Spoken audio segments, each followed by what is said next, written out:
we can see the syntax of writing the XPath, relative XPath specifically, is // you need to put a tag name. Okay, the tag name can be input, division, something like this, and then you need to, within the square bracket, you need to start with attribute name equal to attribute value. Okay, so this is the basic rule of writing a relative XPath. Okay, however, if there are no attribute name value pair, or you want to go with the text value pair, we can use this as well as a text method and equal to the text string. Okay, whatever be the text is there, we can give the text string as well. Apart from that, we can use the contains. Okay, so if you remember, if there is just a small part of string you want to add, okay, you don't want to add the complete string, or the rest of the string is having a prefix or suffix which is changing frequently, you can just concentrate on some of this text value, like the here we just said del, which was having some white spaces or something in between, so we can use contains as well. Always remember that the two parameters inside the contains are always separated by comma, not equal to. Okay, because here in we write equal to text value, but here the two parameters inside the contains should have comma separated arguments. Okay, so that is clear, and we can write some XPath like this as well. This is also a valid XPath. However, this will give us multiple results. What? Okay, uh, how many number of elements present on the web page, and for sure we can use contains using the attribute name value pair as well as the text value pair as well. Okay, so I hope so till this point everything is clear to you all. Okay, so now today what we will do is we'll jump to any website. Let's suppose I'm opening amazon.in. Okay, so here if you see this amazon.in, I just open the developer option.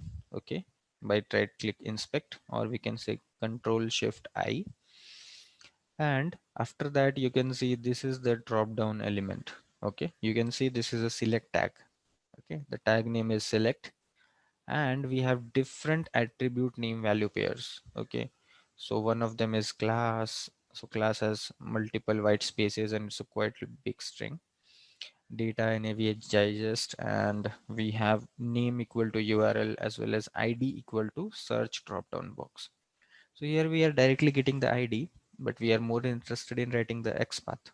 Okay, so what I can do is I can copy this search drop down XPath. I can press Control F. Okay, and I will start writing the XPath of this. So I will write? I will write // then the tag name. So my tag name is select, and I will say @ID equal to this value. So that if you want to write an XPath, okay, you need to / tag name, then attribute name equal to attributes value. Okay, now if you don't know the tag name, okay, let's suppose you are not sure if this is always a select tag, it may change, or you are not sure what exactly is the tag name, you can put a star over here. Okay, if you don't provide any tag name, you can put a star. The star means any tag. Okay, any tag, I mean any, it can be division, it can be span, it can be select, whatever it can be. Okay, no worries, but it should have ID equal to this value.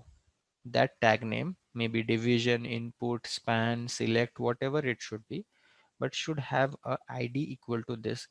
And on this particular page we have just one such element, okay, which has any tag name, but attribute name value pair is ID search drop down box. Okay, so this is also a valid XPath. Always remember, we can put a star also over here. Star means any tag name. Okay, it doesn't matter, whatever you can use. Clear? So this is one thing. Okay, like suppose, okay, I will give one more example for particular this thing. Okay, I will try to put some common. attribute. Let's suppose this tab index equal to 0. Okay, you can see this anchor tag tab index equal to 0. This tab index equal to 0 can be at multiple places. I'm not sure, but let's see. Okay, so for this particular element, I will try to write an XPath that slash slash a at the rate tab index. Okay, I will again go to that particular element. Here you can try with anything. Okay, any other value. Let's suppose where exactly the element went. Or I will try with this type equal to JavaScript. This is also a value of an attribute. Okay, type within script. So I will go slash slash script. Okay, at the rate type equal to this. Okay, so you can see there are such 65 such results. Okay, 65 such results which has this script and type as TypeScript. So we should avoid writing such XPaths which gives us multiple results. Okay, such kind of 65 results. Okay, and if I put a star over here, that is also valid, but this says that all the tag name script has the type value as TypeScript. Okay, so you should go for some unique identifiers, not such identifiers like this, where exactly you will not be able to get single result. Okay, if you are getting such multiple results, then it will of no use. Clear? So always try. You get multiple. You should not get multiple results. You should get a single result. So you can use ID, okay, classes, names, whatever you want, but that should give us only one result. That should not give us multiple results. Okay, so that thing is clear, I think now. And now we will jump forward to whatever we have written for the drop down. Okay, so if I put slash slash select, okay, if I put a slash slash select, you can see this is also a valid XPath, as there is only a single drop down on the particular page, no other drop down. That's why this is also giving us a result. It says 1 out of 1. That means you are getting a result, only one result, even you have not provided in the square bracket that ID. Okay, that ID is nothing but where's the ID? It's within the right. This one, search drop down box. So either you provide this another condition at the rate ID equal to drop down, yes or no, doesn't matter, because there is only a single select tag on the web page. Okay, but for now we are just providing. And now we will be understanding about the child parent child relation. So here you can see this select has multiple option as a child. So I can slash right slash option to go to a particular child. Okay, so here if I am putting a slash, that means you want to traverse from parent to child. Okay, and there are 42 such categories. Okay, you can see these are the different categories options. So such 42 categories are there, and whatever category you want to go, you can go it like this to with indexing 3, 4, 5, 6, 7. Okay, if you are not providing any index over here, it will point to the first element, first option, that is all categories. And if you provide one as well, it will point to the first element, that is all categories. Okay, 1, 2, 3, 4, and so on and so forth. Okay, clear everyone? So in this way we can get the multiple categories. Okay, by writing the index, and the index should always be in the square brackets. I hope so this is clear. Now if you put just like this, okay, and you try to use this XPath, it will always point to the first occurrence of that XPath. Out of 42, it will point to the first occurrence if you have not provided anything. Okay, so always remember, whatever XPath you provide, whatever be the first occurrence from the top, it will point to out to that. particular element. Okay, now I don't want to use the index. Okay, I don't want to use the index. Why? Because tomorrow the developer add a new category above, my indexing will change. Okay, let's suppose this fashion, Amazon fashion is on number 5, right? You can see number 5. I will just zoom it out a little bit. Okay, like this. So you can see this is the number 5 one, Amazon fashion, currently like this. This is the perfect XPath for this. But tomorrow, if the developer add a new category over above this, now fashion will become 6. It will not remain 5 anymore because we have added one more category above, and our XPath will change. Our script will require maintenance. Okay. So what we will do, we can avoid doing indexing and we can filter it out as this option should have a text equal to Amazon fashion. Okay, so what I did is instead of indexing, I provide another criteria inside the square brackets. See, like this. I was using 5 before. I don't want to use 5. I removed the 5 and I put another criteria called I want only that option, that particular option which has a text as Amazon fashion. Clear? So in this way, if you write such XPaths, you don't need any maintenance because any category added above this will not hamper your work. Okay, will not at all hamper this XPath. Why? Because we are not hard coding anything that it is on number 5. We are saying it is about text. Whatever text is there called Amazon fashion, just check that option.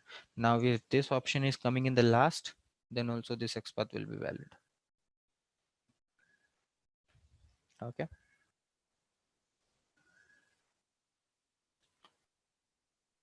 Cool. So if that is clear, that is, you don't have any doubts till this point, okay, we will further move ahead and we can use even the attribute name value pair. Let's suppose I want to use this attribute name value pair. This is a value is an attribute and it's yeah, and the value is this. So I will write @value equal to, okay, in the quotes the value, exact value. So what I'm doing is I'm just using the same syntax, that tag name square bracket @attribute name equal to attribute value. Okay. So in this way also you can do, you can write some customized XPath. Okay. Not from the starting. Okay. No, I'm not doing it from the start. After coming via ///// I can also start typing the relative XPath. Then let's move ahead and see how we can, if I am at this point, okay, you can see I have selected this option, the option is highlighted. I want to go back to select, okay, from child to parent. Currently I'm coming from parent to child. Okay, so how can I go from child to parent? Okay, so if you put a /.., okay, you can move from child to parent, reverse. So either you want to go from parent to child, you can put just a single slash. If you want to go from child to parent, you can put a /.., similarly as we traverse the directories in the Unix. Okay, so the same way, if you want to go from child to parent, you can do it like /.., if further I want to, if I will do /.., I will come to this division, because this division is a parent of this select and this division is a grandparent of this option. Okay, so if I want to move one hierarchy above, I can put a /.., and you can see now we are at the division which is a parent of this select. Okay, so in this XPath, in this HTML code, you can move here and there from parent to child, child to parent, anytime, any moment, using either /, single slash, or /.., okay. Further again, I want to go to select. I will write slash select, and you can see I'm at this place. So this is all about XPath. And now what we will do is we will come to back to Ginger, and we will try to use these XPaths. Okay, whatever XPaths we have written, okay, till now, we will be keep doing that, keep using that, because we learned them to use it, and now we will be using it. Okay, so again, I will be starting a fresh new solution today. Okay, let me name the solution as practice day 3. Okay, I want to practice on day 3, so I just name the solution as practice day 3. I choose the directory where exactly I will be putting up my things. Okay, my solution. So I have created a desktop folder called Ginger Projects, and I will place it here only. I will select my web app as an target application. Okay, and I will click on the create button. Okay, so once I create a new solution, I got this message as solution created successfully. Okay, so you can see a new business flow is already provided, a new activity is provided, and all and so forth, so forth. So now the first thing I will do here is I will configure the environment. Okay, I will have to configure a particular environment, configure the agent. So let's go with the agent first. Okay, so I go to the configurations tag. Okay, in this configuration tab, you can go to the agents. Okay, you can see there's a by default agent created. I just want to create a new agent. I can right click or click on this plus symbol to create a new agent, and we'll click on next. This we have done multiple times, so I'm giving it little bit going little but fast. But you can give the provide the name of the agent, the platform, the driver, and the type, like it's a Selenium Chrome. Click on next. Okay, you will see several settings. You need to click on finish, and here we got our new Chrome driver created. Okay, we can test the agent. Okay, we can test the agent, and it is launching us successfully. So perfect, no issues in that. And what next? Yeah, so this is our new agent created, and also we will try to create a new environment. To create a new environment, we have to go to the resources tab.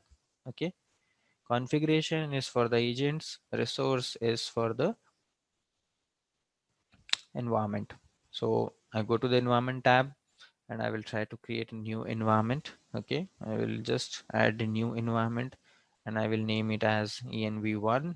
Let's suppose for now it has a my web app. Okay, so this environment 1 is created, and here I will be adding the URL. Okay, so the automation URL which I will be using is https :/ amazon.in. Okay, or .com for you.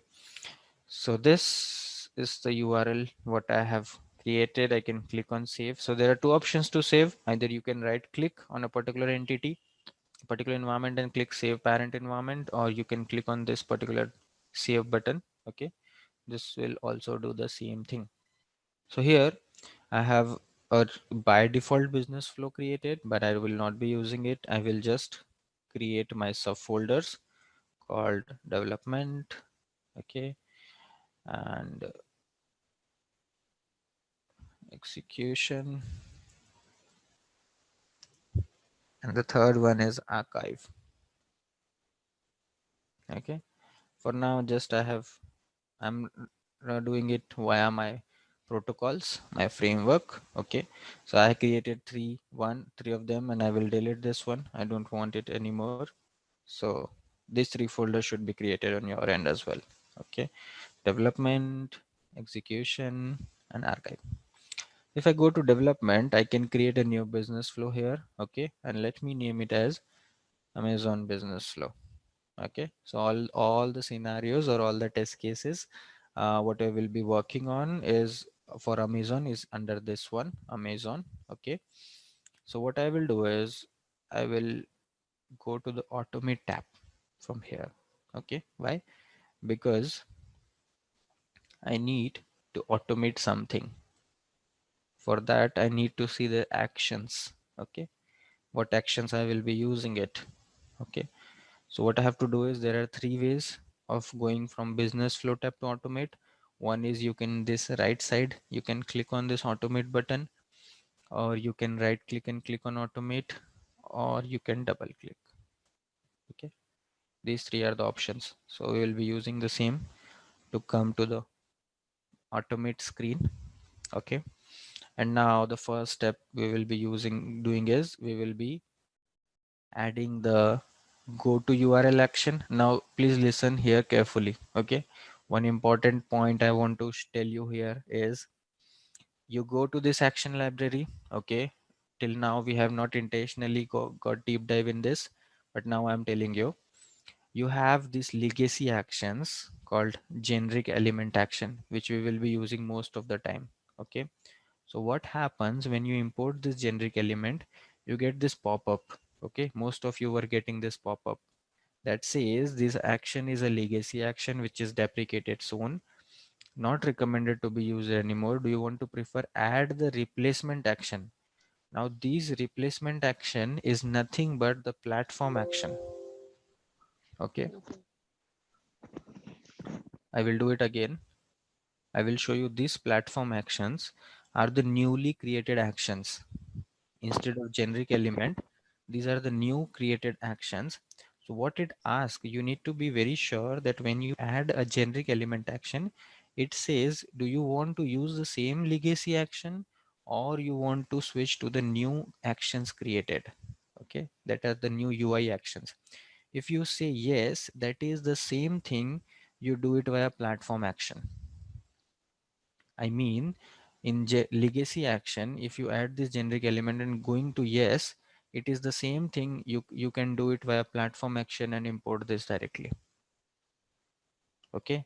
So the code written behind that pop-up of clicking yes is nothing but to add a platform action. You will be no more using generic element action if you are going to do a yes on that pop-up. Okay. So that you should very clear. And if you are doing a no, okay, like suppose this go to URL action, this is a legacy action. Okay, if you do this, if you select no, it will open this only go to URL action. If you do yes, it will open that browser action. It will import the browser action, and the browser action is nothing but your platform action and browser action. So if you are very sure that you don't want to use the legacy action, you can directly import the browser action. It is the same thing. You do the same from legacy action, go to URL and put it yes. The same browser control action will be opened. It's the same, and this is also the same. Okay. So selecting on a pop-up of legacy is the same thing. You do it via platform actions. Otherwise, if you are specifically doing it no, okay, then only it will open that particular generic element action, no more platform action. And here you can see that particular action, or go to URL action. The go to URL action, if you're using legacy action, you will not see other options like you want to open in a current tab, new window or something. If you are doing a yes on that pop-up, you are nothing but importing the new go to URL action, that is the browser control action, which has operation type as go to URL, static and current and all. Okay. So the main idea was what I was saying is the legacy action. If you're doing a yes, it will definitely open the new actions. Okay. So we can directly go from here as well. So I will delete all of them. I just selected all. You can see how if you want to delete all of them, you can select all of them and just click on delete and it will delete all of them. Okay. In one go. So I will use this browser action only because otherwise I have to do legacy, then yes, and that also will do the same thing. So I'm using this browser action, and for sure I need to select the environment one, okay, from the drop down, which I just now created, and when I will be parameterizing it, what we have done till on yesterday using this expression edit. This is very important step, guys. because most of the time we used to hard code here. Even the assignment you will submit, um, I'm pretty sure some of you will hard code this URL, but that is not suggested. You should always be passing it via environment parameters. Okay, so if you want to pass it from environment parameters, you need to use this expression editor, expand it till global parameters and select it. Okay, play it and check if you're able to see the URL. Just click on OK, give it a specific name. Okay,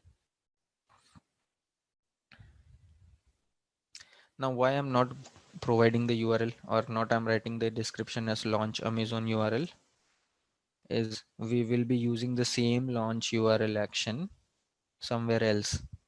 Okay, and maybe tomorrow this action will be used to launch facebook.com. The description should not have that parameter added. Okay, because we will be soon today doing the shared repository things.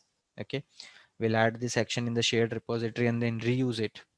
Why we need to configure again and again? Okay, so that's why I just write it as launch URL. Okay, so that URL can be environment specific. Okay, and the agent I created Chrome. So till this point everyone should be in the same page. Are you all able to add this action? Go to URL, I mean browser action, and then you want to do launch URL, and then you need to provide the parameter, environment parameter. I'm opening in the current tab. This should work fine for all of you.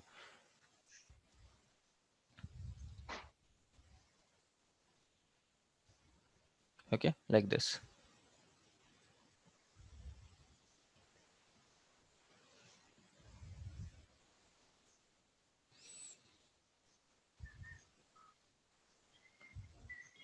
So I just forgot to add something, is the activity name. The activity name is also important. Okay, so I need to change the activity name as well. It should not be like something like activity one. Okay, so what I will do is I will change the activity name as well, because this activity name, okay, should be, should not be activity one, something like activity one. Okay, so um, till now you have almost understood that we have business flows. Okay, and the business flows contain different activities. Okay, each activity have its own actions. Okay, so we have different activities inside that, like we can add new activity as well from here, and you can click on next, and you can give it as any other name. Okay, like search value. Okay, so if you want to search any particular value inside that, you can create a different activity for that particular thing. Okay, and you can create the same activity as well. So each business flow will have different activities, and each activity will further have different actions. Okay, so this till this point everyone should be clear that the main important thing is the entities should be proper, that you should be getting, like activities have actions and business flows have activities. Okay, moving forward, what we will do is we will uh, okay, we will open the page. Okay, amazon.com. Okay, because the same we are working upon, and now the same xpath what we had written here, we will use this xpath. What is this xpath about? This is xpath is nothing about the select drop down one. Okay, in order to select a value from the drop down, we'll be using the same thing. Okay, this is the xpath. So what we will do is we will go here and we will try to add some platform actions. Okay, so you can see there are multiple platform actions, like screenshot action, smart sync action, two web element distances action, and UI element action. Okay, so most of the time you are adding this UI element action only, So till now also you were doing the same thing. You go to the legacy action, you try to add this generic element action. If you are doing a yes, it is opening the same UI element action which we were seeing in the platform action. If you are doing a no, then only it will open a legacy action.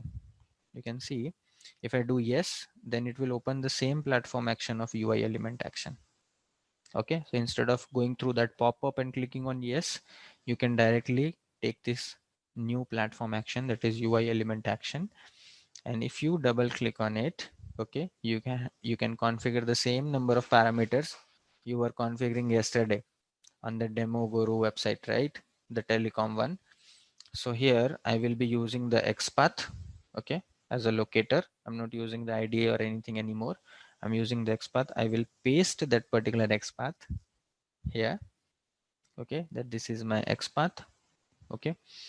And I will say what exactly it is, okay. What is this about? It is a drop down, okay. This particular thing is a drop down, so we will be using the select class, okay. And you want to select it via text or index or value, okay. There are three options to select from a drop down. Either you can select by value, select by index, or select by visible text, okay. Now what are the three difference? Okay, what is the three difference between these three, all of three? If you select only by value, you are talking about the value you see here, okay. Mm-hmm. The value of the value attribute, this value, search Mm-hmm. alias apps, search alias art Mm-hmm. and crafts, and so on and so forth, okay. Okay. So if you provide this value, it is the value of the value tag name, value attribute name, sorry, Mm-hmm. okay. So this is the first way of selecting any value from drop down. You can go with the value, just copy this value, okay, paste it here, Mm-hmm. and using this expression editor, click on it, and you can paste it here, and this will select the automobile section. Automobile, it will, if you run this action, it will nothing but it will do it like this. So this is the first option to select any drop down value. However, if you want to use this visible text, this is a visible text which you see on the screen, okay. If you copy this and if you select the option I want to select by text, then you Mm-hmm. can paste the text only. Now if you paste the value, it will not work, okay. The value tag attribute name value pair, if you pass, it will not work. If you are selecting this option by text, then you need to provide only the text. So this is the difference between select by value and select by visible text. Very important, okay, don't get confused. If you're selecting by value, then you are talking about the value of the attribute name value. Mm-hmm. And the third one is select by index, okay. So if you are doing an index, that means you want to select the third value, fourth value, and so on and so forth, okay. So index will nothing but, if you are putting a third, then all department is the first, art and craft is the second, and automotive is the third one, so it will select the third value. Before that, we will first rename this action. This should not be UI element action, it is select category, okay. So I'm selecting the category as nothing but whatever want the category I want to select, and this is the launch URL, okay. So now what I will do is I will process, yes, I will run this particular action now, okay. I can run a specific action at any moment, okay. So what I'm doing is I'm just running one action at a time, so that this action will just only launch the URL for me, okay. So it launched the URL in my Chrome. I just run one action, okay, for now. So this action is running and it is passed. Now I will run the second action one by one, each step at a time. So one step, it launched it. Second step, to select the value from index with 3, I run this action, okay, and it is passed. You can see it is passed, okay, and you can see it it has selected the third category for me, okay, the index 3. Now if I change it, okay, to select by visible text, okay, and I will change to automotive, which is the visible text for you, and I run this action again, okay, I click on the run action, okay. The automotive is not the text there, sorry, I did it little bit fast. What did it? Automotive, okay. So the value which I passed is not there, that's why it's keep on running. It will run for 30 seconds, which is the default wait time, okay, for any particular action. If you have not provided any specific wait, it will run for 30 seconds, okay, the web actions, okay. So the value was not there, it says, you can see from the error, this is the screenshot, and it says cannot locate element with text automotive, it should automotive, okay. I make a spelling mistake over here, and now I will try to rerun this action, and it is passed, and you can see my automotive option is selected, okay. Clear? Select by index, select by visible text, and the third one is the select by value. So just a normal select, and if you provide the value, okay, I can't write it directly, I need to check the value. So something like alias, okay, search alias or something, these are the different options, and I will select this books category. So I will copy the value, okay, and I will paste it here like this, and I will run the action again, and you can see it is passed and the books is selected, okay. So you should be clear with all these three things, okay. We have just added two actions, and now we will be discussing about the flow controls, okay. We will be discussing about the flow controls, but before that I really said that we should parameterize it, we should not pass it something hard coding like this, okay. So Mhm. what I will be doing is I will be creating one activity variable, okay. I will be creating one activity variable from here, okay. I will go to the variables tab, I will click on add new variable, I will add a string variable, okay, variable string, and click on add variable, okay. So this new variable is added, I will open it again, I will click on this general details one, and I will rename it to category, sorry, ACT, category text, okay. So I just added a variable called category text, whatever be the category for me, that will I will be keeping it here, and I will take a category. Let's suppose I want to select computers, okay. So that particular value I'm putting it here as computers. I want to Mhm. select computers as a select from drop down, okay. So for that purpose I created this variable ACT category text, okay. And once that is done, I will use this variable inside my action, okay, operation settings, and I will use select by text, okay, and I will pass that particular variable using the expression editor. I'll go to the variables section, I will go to the activity variables, and I will use this activity variable. Click on play button to see, I can see the computers, okay. I will try to run this action and we'll check. Yes, computers is selected. So now we have parameterized it. Tomorrow, if I want to go here, I just change the value from computers to books. Okay. This will automatically, if I run this action now, I don't need to even open the action.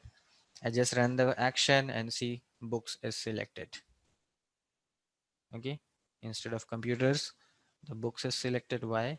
Because in the variable, I change the value from computers to books. Okay, so that's the beauty of storing them into a variable. If you put it inside a variable, no need to open the action and change it again and again.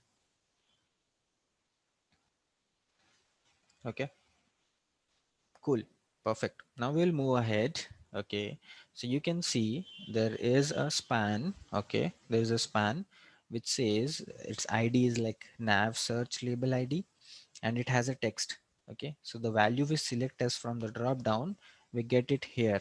Okay, let's suppose I change the value to computers. You can see this value is now updated. The text is now changed to computers instead of books. Okay, so I will copy this thing, this ID. I will copy this thing. Okay, this ID I will copy, and I will try to write an XPath. I will say slash slash span at the rate ID equal to this value, and you can see I got one result. So I will be using this XPath, okay, in my script, in my automation. We are saying slash slash tag name, okay, and we are saying at the rate attribute name equal to attribute value. The value should be in quotes. Okay, so this is the XPath I'm using currently, and now I will add a new action over here, again the UI element action. Okay, and in this UI element action, first I need to rename it. I'm renaming it to what? Get selected value. Okay, what is this action doing? This is getting the selected value. Whatever we select, we have to verify if it is correctly selected or not. Okay, I'll go to the Okay. operation settings. Okay, I will go a little bit slow because you have to switch from one screen to another, one screen to another, so that will really bit confusing again. Okay, so I will go a little bit slow. I just added a new UI element action. Okay, I renamed it to get selected value. Okay, and now in the operation settings, I will change the locator to by xpath. I will provide the xpath over here. Okay, this is the xpath by which I will be getting the value of a particular web element, and I will say I want to get, this is a text. Okay, and I want to get the value. Okay, I want to get the value of this particular text. Clear? So what I'm doing, I'm just copying, I'm just fetching the value what is selected, okay, on the page.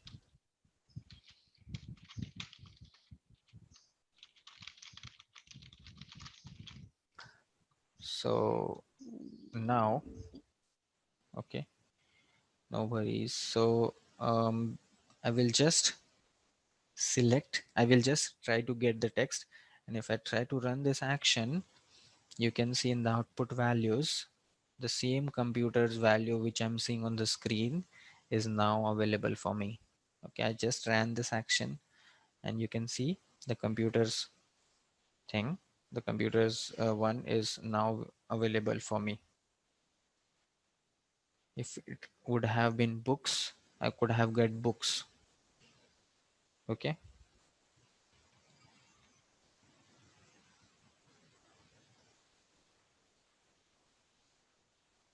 so if you run this action, the operation settings, we have the type, element type as text, and the element action is get value. So using this, I can get the value what is there on the UI on the screen.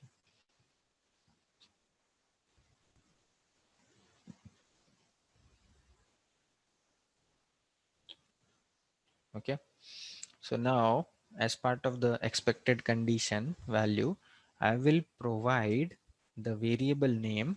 Okay, the variable name, that is my activity variable, and the ACT category text over here, because I need to confirm if the value which I passed over here is equal or not.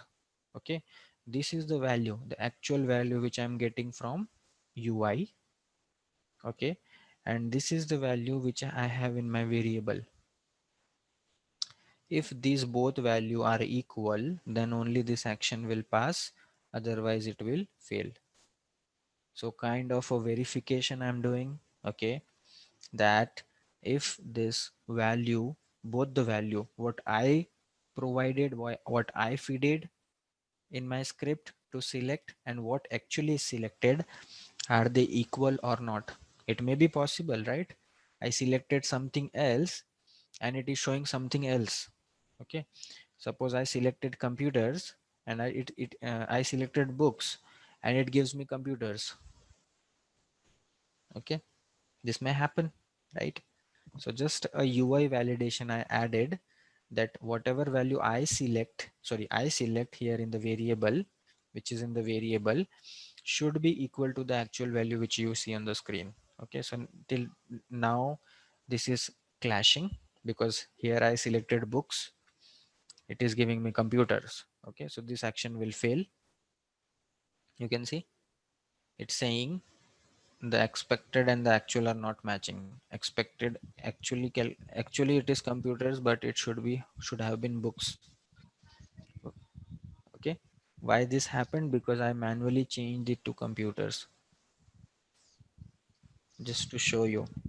Because whatever we select from the drop down should also be visible on the UI. Okay, so what I did is I write an xpath, okay, like this, to check, to get the text first. Whatever I get as it is an actual value, what is there in the UI is an actual value, and what I was expecting is I put in the expected value, I parameterized it. Okay, I use that same variable using this expression editor.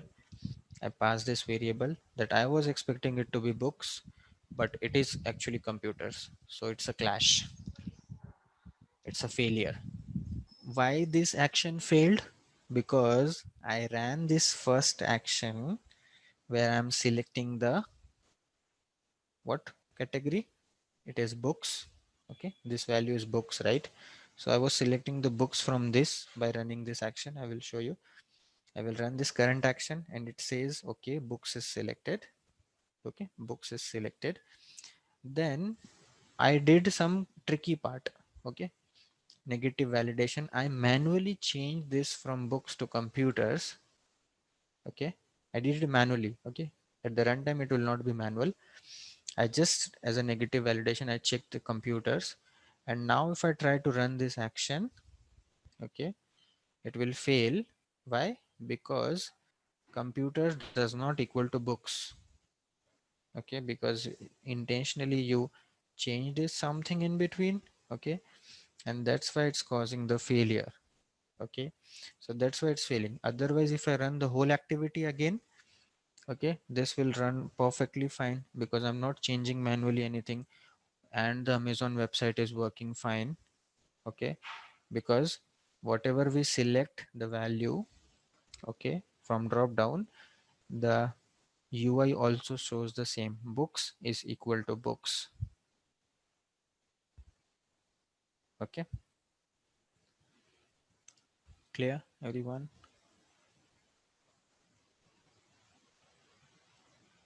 Okay, so now I will add one more action, which is browser action. Okay, and the browser action says I want to close the browser.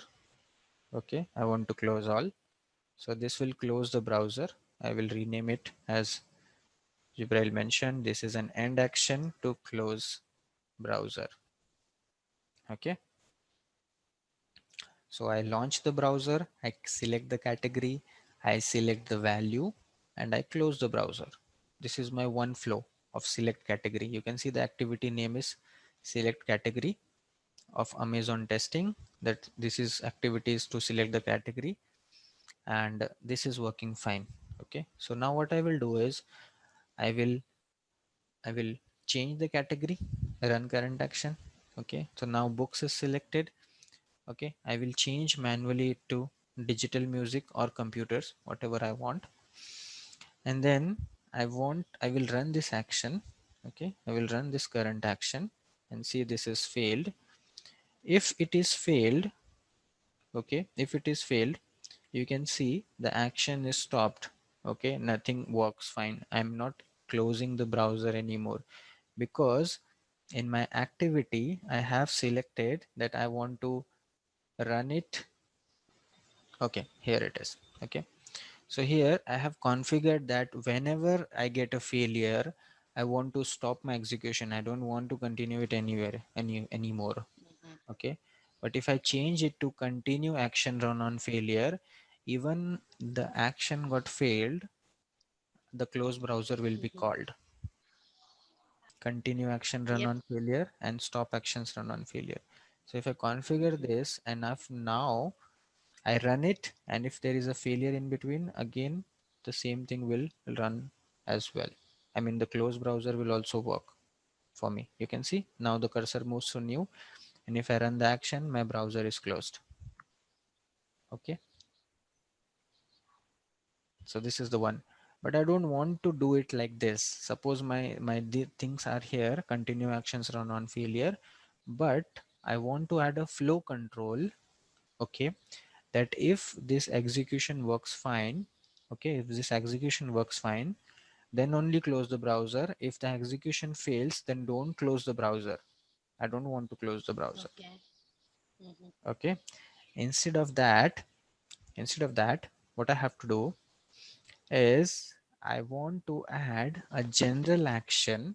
Okay, I want to add a general action, and that general action is nothing but, let's suppose nobody, I don't want to add some action for now, let it be. I just want to run this flow. If this runs fine, then close the browser. If there is a failure in between, don't close the browser. I want to check, I want to debug it. Okay, so what I will do is I will double click on this action. I will go to the flow control tab. Okay, where I will go, I will open that action. I will go to the flow control tab. I will expand this flow control conditions. I will add a new row. Okay, and I will say if this particular action is passing, then go to the next step. Mm-hmm. Otherwise, if this action fails, okay, if there is a failure in this action, I don't want to go to the next action.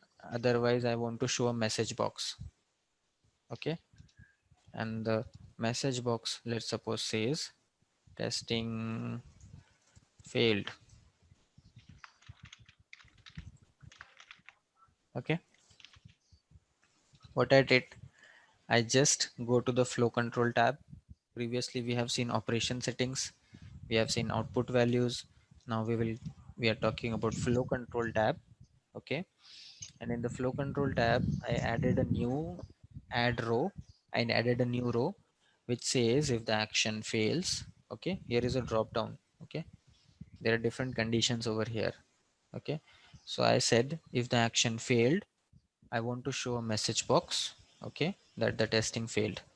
Okay, now I will intentionally remove this value. Okay, and hard code it. What will I do? Hard code as computers for now, for to negative test. Let's suppose my, because I can't change the Amazon code, right? I it is a live website. Okay, so I intentionally put it as it should always show computers. Okay, Mm-hmm. but in the variable I say books. I'm selecting books and I'm expecting computers to be selected, which is a negative condition. Therefore this action will fail, and the my flow control says if the action fails, I need to show a message called testing failed. Okay. Okay, so just I am doing some simulator thing. Okay, that I want to intentionally fail my condition and show you something as part of the flow control. So let me run this activity now. Okay, once I run this activity, the first action, it launched the URL. The second action, it will select books from the category. The third action, it will try to read the value from UI, which will be books, but we have added a validation that it should be computers, which is a wrong thing. My action will fail, and I should get a text box on my screen. Okay, a text box on my screen saying that testing failed.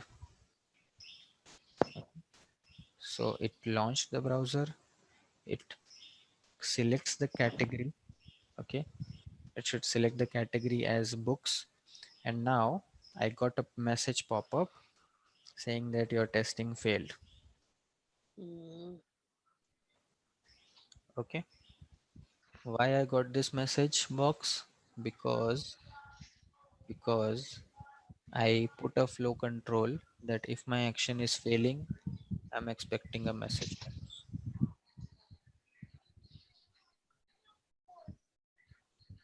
okay. Okay, so this is a flow control. If the action pass, if the action fail, what exactly you want to do, you can do it. Okay, so see you guys